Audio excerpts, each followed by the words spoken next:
Hello అండి, అందరికీ నమస్తే. మేము ఇక్కడ చింతామణి గణపతి గుడికి వచ్చాము. గణపతి గుడి మొత్తం అంతా నేను వీడియో షూట్ చేశానండి. మన బ్లాగ్స్ ఛానల్లో అప్లోడ్ చేస్తాను, తప్పకుండా అక్కడ చూడండి. చాలా బాగుంటుంది. చింతామణి గణపతిని దర్శించుకుంటే చింతలన్నీ దూరం అయిపోతాయండి. మనకున్న చింతలన్నీ దూరం చేసేస్తాడనమాట ఆ చింతామణి గణపతి. అందుకోసం అని చెప్పి మనందరూ బాగుండాలి, అందరూ హ్యాపీగా ఉండాలి, సర్వేజన సుఖనోభవంతు అని అనుకుంటాను నేను. కాబట్టి మీకు కూడా చూపించాలని నేను అనుకుంటున్నాను. నేను చూశాను కదా, మరి మీకు కూడా చూపించాలి కదా. ఎవరికి ఎటువంటి బాధలు లేకుండా అందరూ హ్యాపీగా ఉండాలని మనస్ఫూర్తిగా కోరుకుంటున్నానండి. అందుకోసం చెప్పి వీడియో నేను షూట్ చేశాను, మొత్తం షూట్ చేశాను. అది నేను చంటాంటి బ్లాగ్స్లో అప్లోడ్ చేస్తాను, తప్పకుండా చూడండి, సరేనా. ఇంక దర్శనం అయిపోయింది, కొంతసేపు ఇక్కడ కూర్చున్నాము, కొంతసేపు పారాయణ చేసుకున్నాము. ఇంక మేము బయలుదేరి మళ్ళీ మేము రూమ్కి వెళ్తాము. నెక్స్ట్ ఎక్కడికి వెళ్తాము ఏంటనేది మీకు నేను అప్డేట్ ఇస్తాను.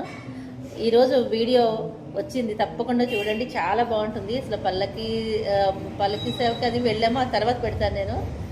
మణికర్ణిక స్నానం చేసాము, తర్వాత కరివేరు సత్రము, మణికర్ణిక వెళ్ళడము, అవన్నీ కూడా వీడియో పెట్టాను. చాలా సరదాగా ఉంటుంది, మొత్తం క్లియర్గా చూపించాను. తప్పకుండా చూడండి, చూసి ఎలా ఉందో మీ అభిప్రాయం నాకు కామెంట్లో తెలియజేయండి, ఓకేనా. నేను చూసినవన్నీ మీకు చూపించే ప్రయత్నం చేస్తాను, వీలైనంత వరకు చేసే ప్రయత్నం చేస్తాను, సరేనా.